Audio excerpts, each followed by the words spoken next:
Mi padre vendió la casa que heredé para pagar las vacaciones de mi hermano en Maldivas. Dijo, no te hace falta esa casa. Cuando el abogado descubrió al notario corrupto y él perdió su propio hogar, entendí que la vida siempre pasa la factura. El día que descubrí que mi padre había vendido la casa que heredé, entendí que para él yo valía menos que una semana en una villa de lujo en Maldivas. Pero lo que no sabía era que yo guardaba un secreto que, tarde o temprano, iba a poner su mundo patas arriba.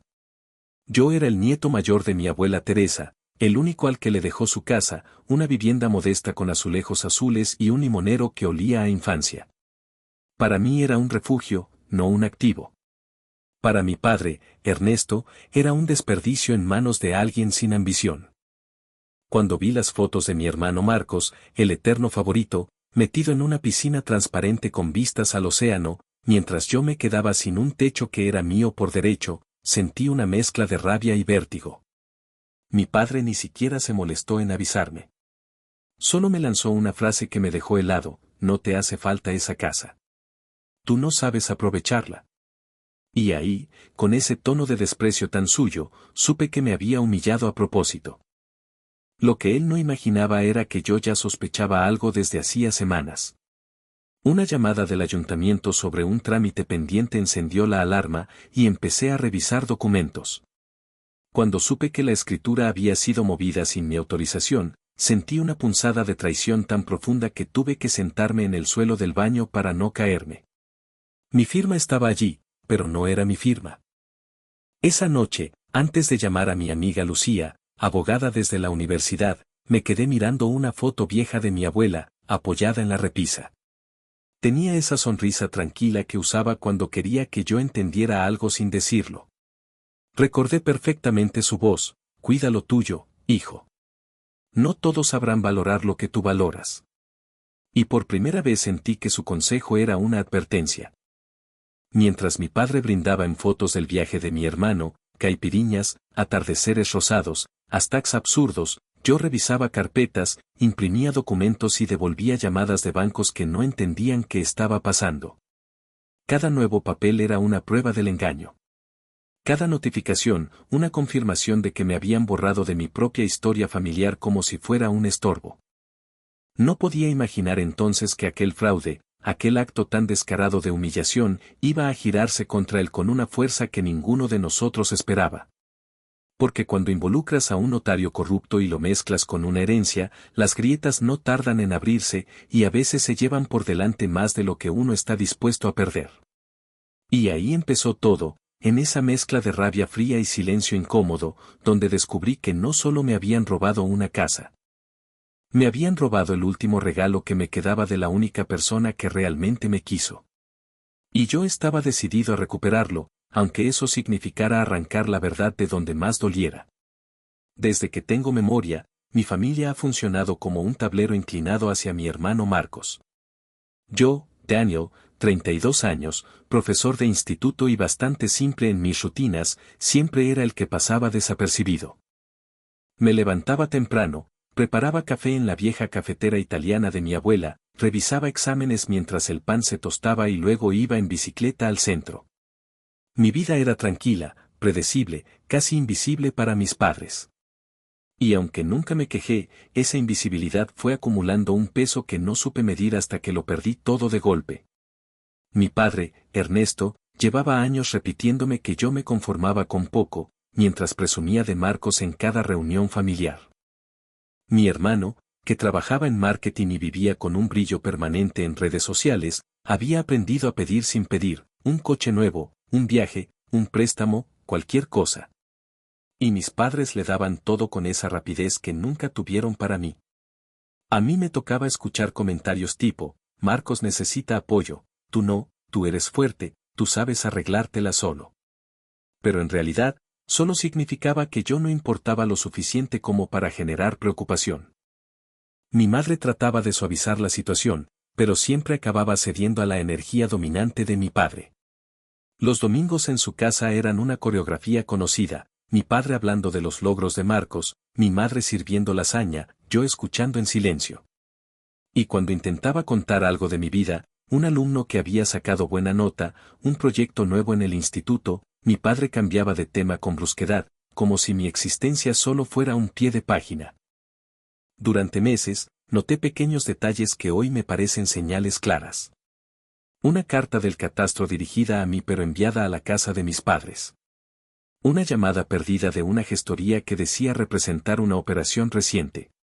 Una vecina de la calle de mi abuela que me comentó de pasada: creí que ibas a reformar la casa, tu padre dijo que ya estabas organizando todo.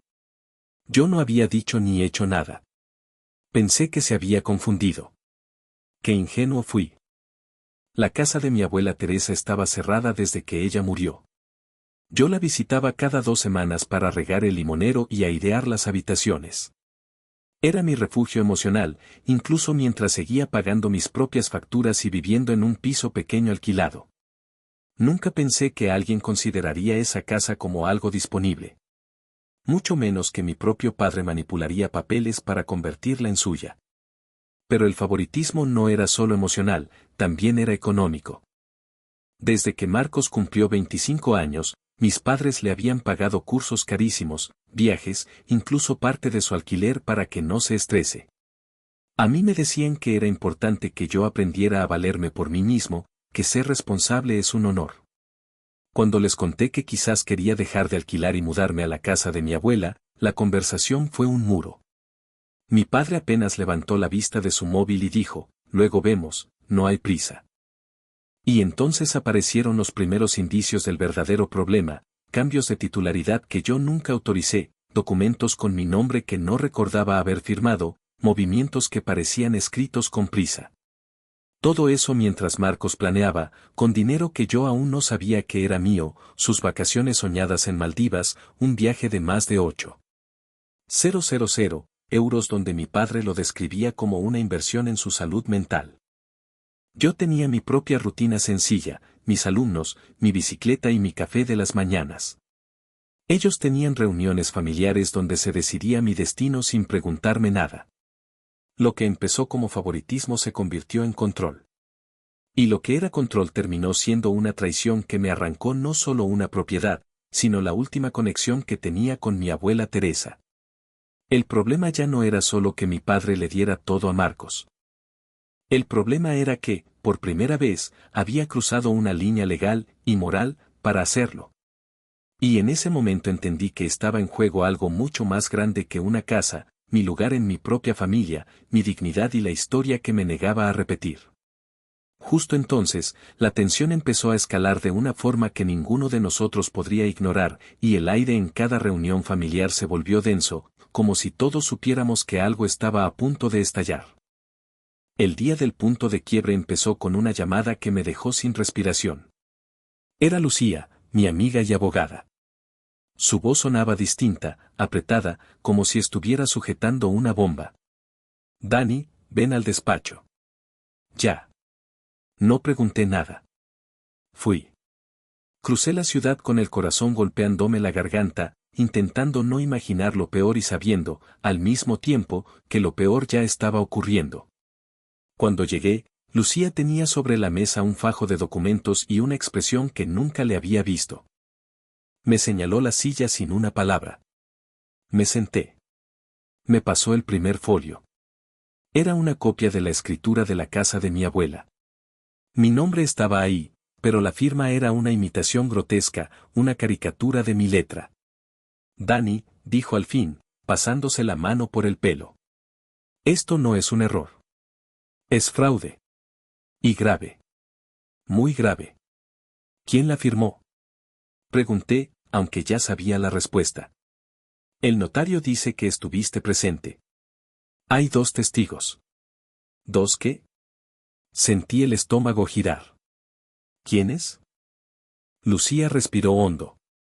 Tu padre y Marcos. El silencio que siguió fue tan denso que me costó mover las manos para tomar el resto de documentos. Ahí estaba todo: la supuesta autorización, la venta cerrada, la transferencia a una cuenta que pertenecía a mi padre, y luego otra transferencia directa al viaje de Marcos. El concepto era tan absurdo que tuve que leerlo 3 veces: regalo familiar, apoyo emocional. Lucía golpeó la mesa con la palma. Dani, esto no es solo una estafa. Es una traición del libro. Vamos a denunciar. Yo no dije nada. Algo dentro de mí se había roto, pero no sangraba. Era un dolor sordo, profundo, como si mi cuerpo entendiera antes que yo que aquello ya no tenía arreglo. La escena siguiente ocurrió en casa de mis padres.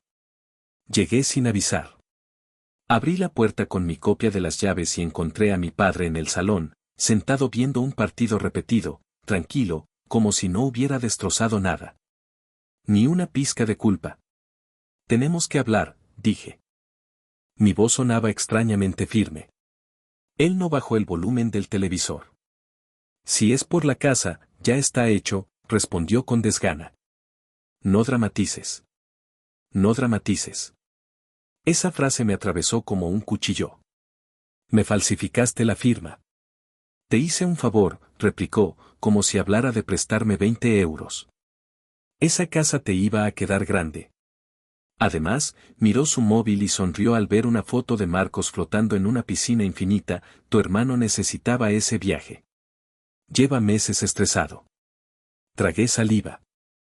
¿Necesitaba unas vacaciones de 8.000 euros? Es mi decisión como apoyo a mis hijos. Soy tu hijo también. Tú no necesitas nada, Dani. Nunca has necesitado.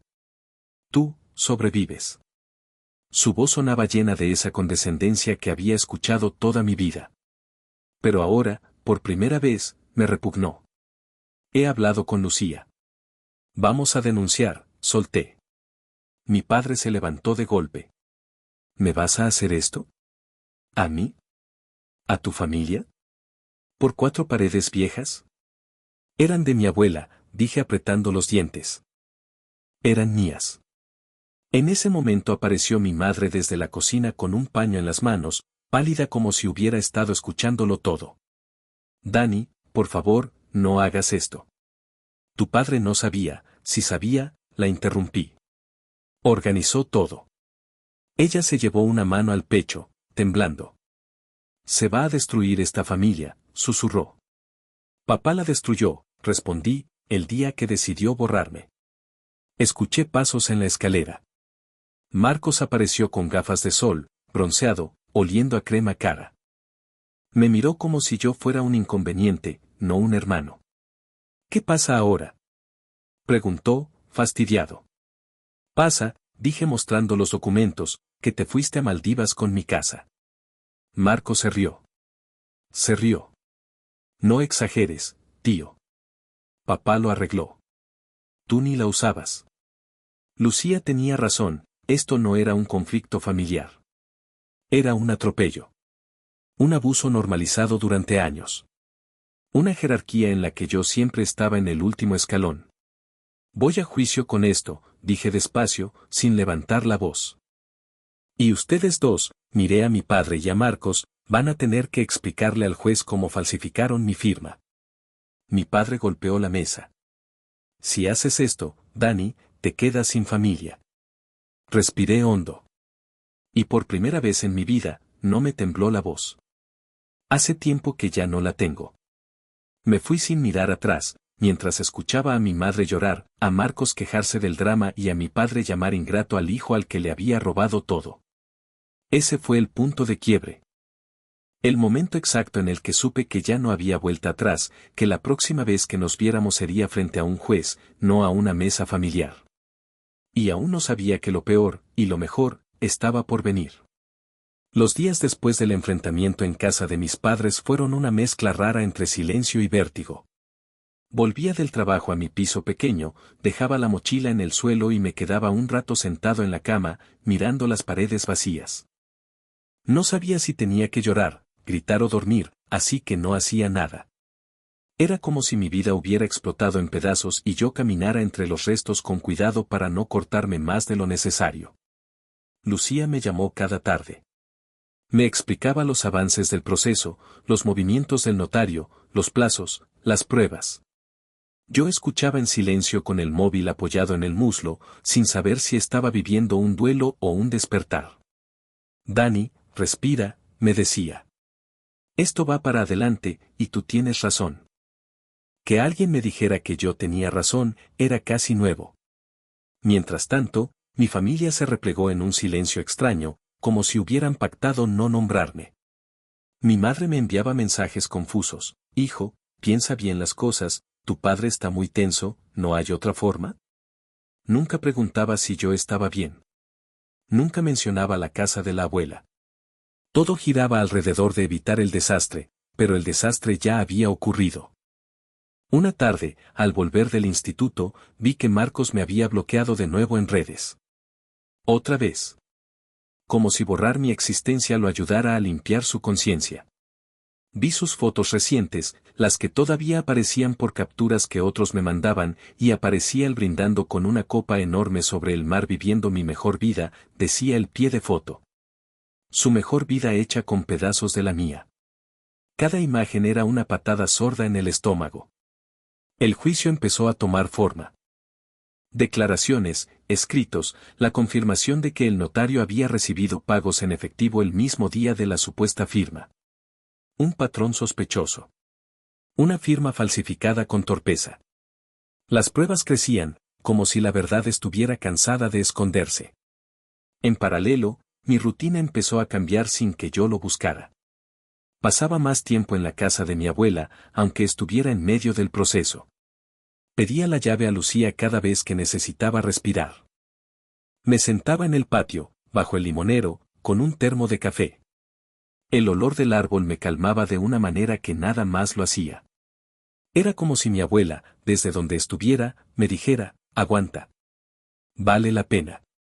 Las noches eran lo peor. Me despertaba con el sonido imaginario del golpe de la mesa de mi padre, su voz diciendo: si haces esto, te quedas sin familia. Esa frase me perseguía.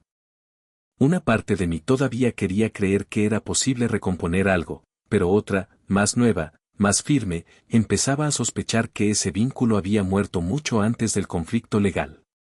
Mi padre no tardó en mover ficha. Recibí un mensaje suyo una mañana de domingo: no tienes idea del daño que estás causando. Te arrepentirás. Lo leí 3 veces. Te arrepentirás.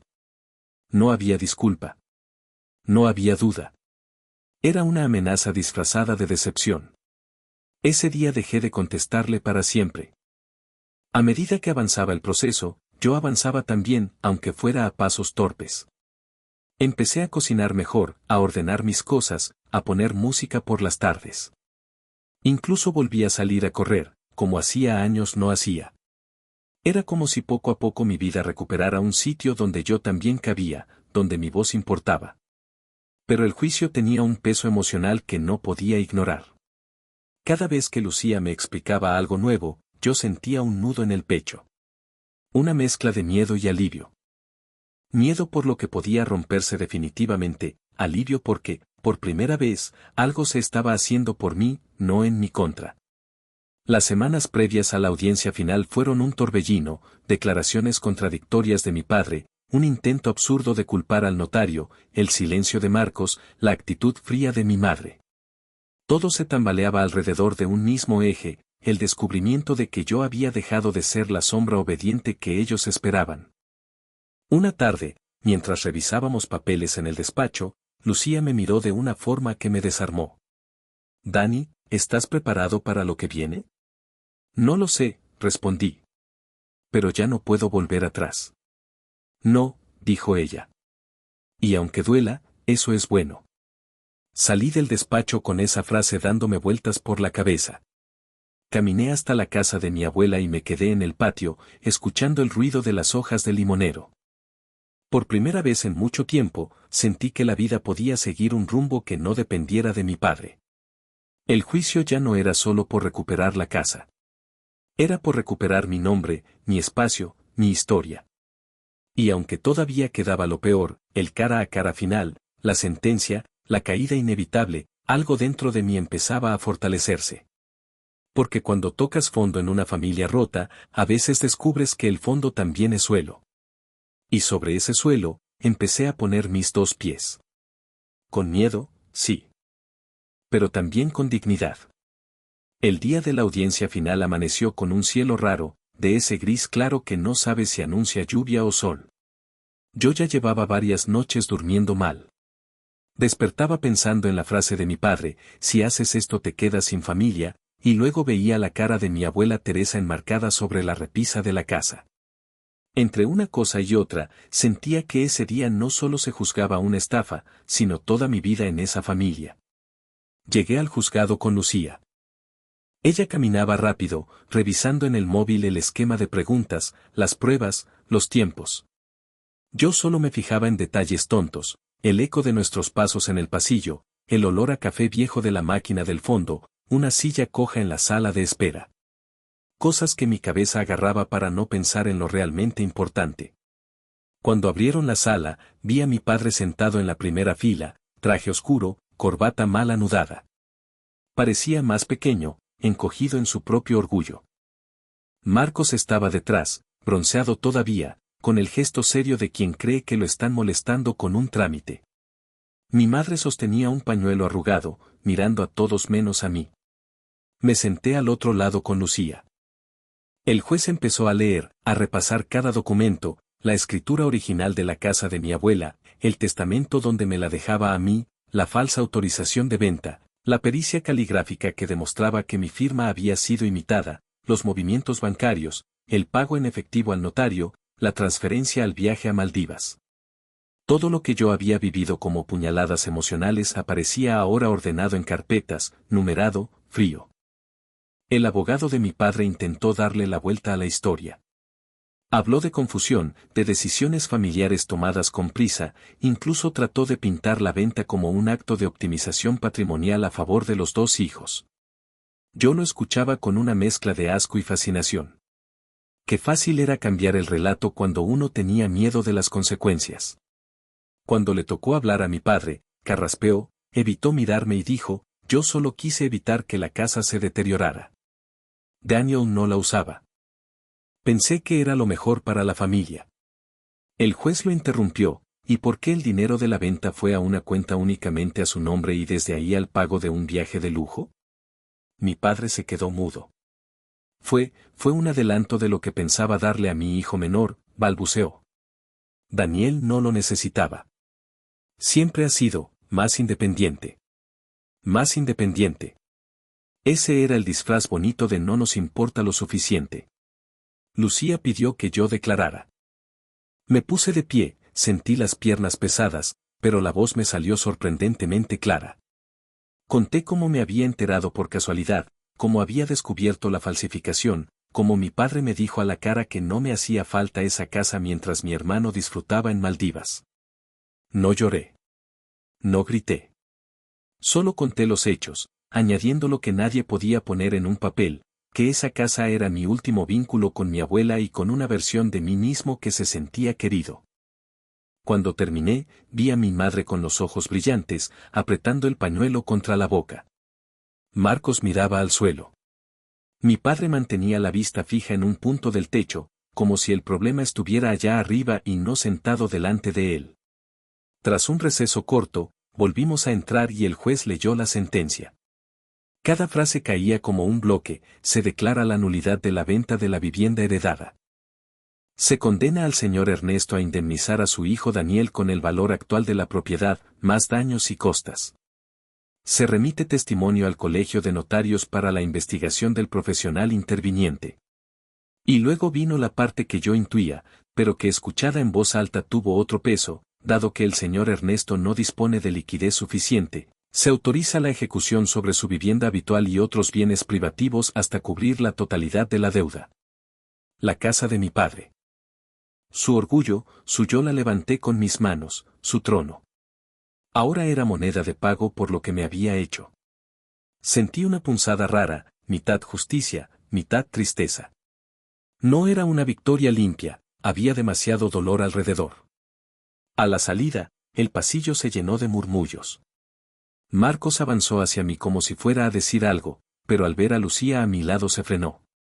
Solo murmuró, «Te has pasado, tío». Lo miré. «No», respondí. Por primera vez no me quedé corto. Mi madre se acercó después, en la puerta del juzgado. «Hijo», me dijo, con la voz rota. «No puedo justificar lo que hizo tu padre, pero, no sé cómo vamos a seguir». «Yo tampoco», contesté. Pero así no podíamos seguir de todos modos. Ella asintió, bajó la mirada y se fue caminando despacio detrás de mi padre, que ni siquiera giró la cabeza. Los meses siguientes fueron confusos. El notario fue suspendido cautelarmente mientras se investigaba su actuación.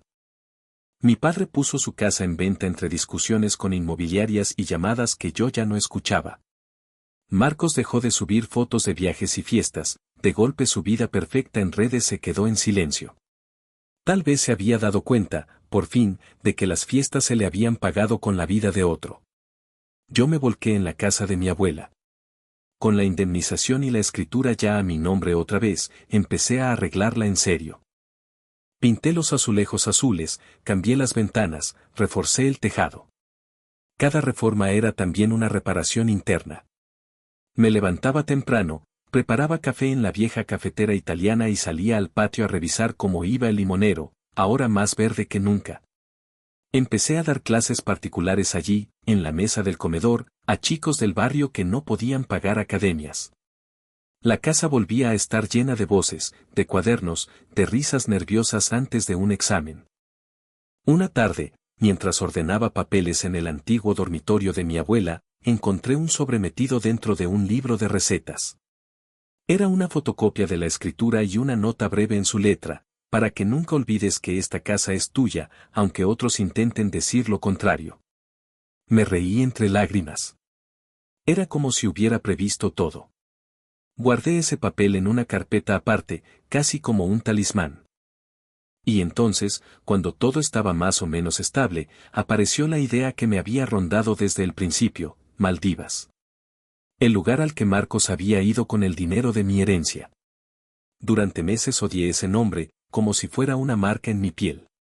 Pero un día, mientras regaba el limonero, pensé algo distinto, ¿y si cierro el círculo donde él lo abrió? Hice números con calma.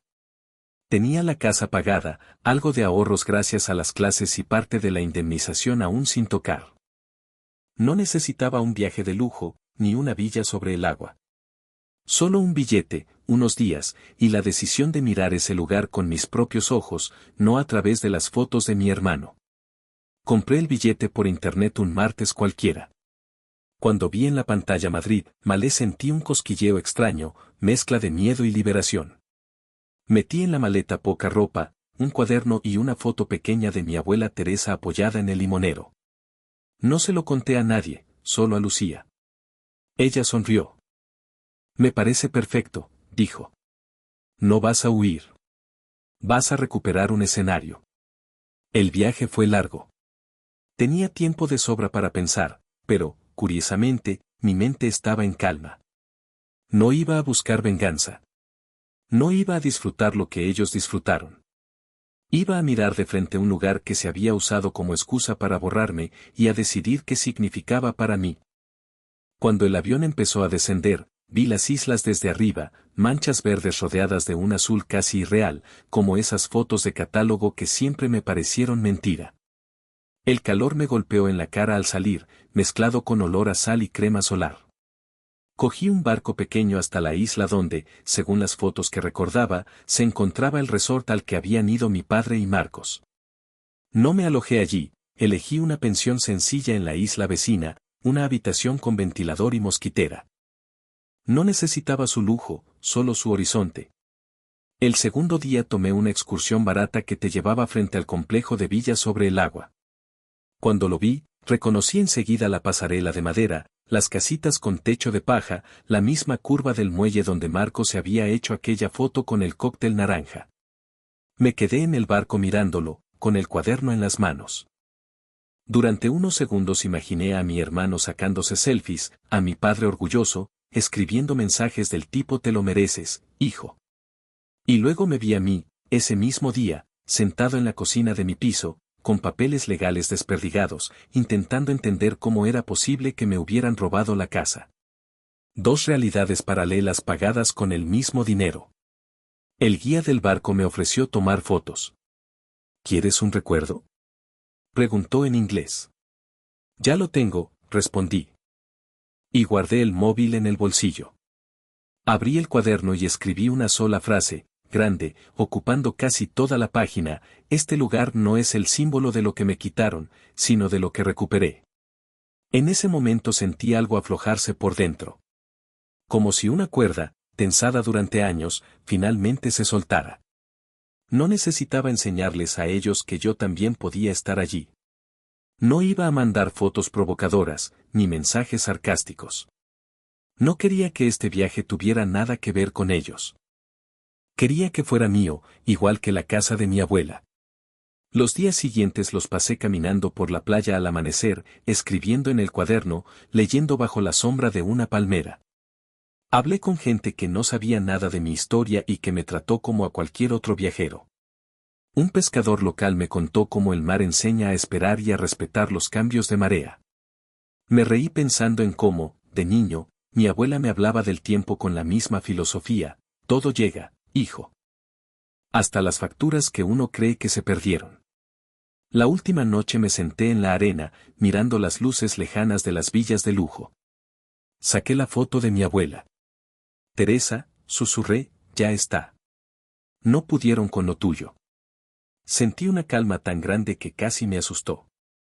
No tenía la familia perfecta, ni la cuenta bancaria de un millonario, ni una vida de postal. Pero tenía algo que antes no, la certeza de que no iba a dejar que nadie decidiera por mí que me hacía falta y que no. Al volver a casa, el limonero me recibió con varias ramas nuevas. Había crecido mientras yo estaba lejos. Yo también. Puse en la pared del salón una foto que me tomé en Maldivas, no en una villa lujosa, sino sentado en una barca de madera, riendo con el pescador que me enseñó a lanzar la red. Cada vez que la miro, recuerdo que ese lugar dejó de ser la escena de un robo para convertirse en el escenario de mi cierre. Mi padre terminó vendiendo su casa. Nunca me llamó para hablar del tema. Supe por un comentario de un tío que se mudó a un piso más pequeño en las afueras. Marco sigue en su mundo, ahora algo más apagado. Mi madre me escribe de vez en cuando. A veces hablamos por teléfono, con cuidado, como quien toca una herida que empieza a cicatrizar. Yo pongo límites. Ella parece entenderlos, aunque le duelan. La casa de mi abuela, en cambio, está llena. Lleno el patio de limones, el salón de libros y tazas de café, la mesa de historias nuevas que escucho de mis alumnos. A veces, cuando termino una clase, me quedo solo, apoyo la mano en la pared y siento que la casa respira conmigo. Ya no es solo el lugar que casi me quitaron. Es el lugar desde donde decidí no dejar que me volvieran a borrar. Porque en ese instante supe que todo lo vivido, el engaño, el juicio, la caída de mi padre, había sido la factura inevitable de una vida familiar desequilibrada. No era venganza. Era ajuste. Era verdad. Me quedé mirando el limonero, iluminado por el sol de la tarde. Las hojas se movían despacio, como si la casa entera me dijera que, por fin, estaba de mi lado. Había recuperado más que una propiedad, había recuperado mi voz, mi lugar, mi historia. Y sobre todo, mi libertad.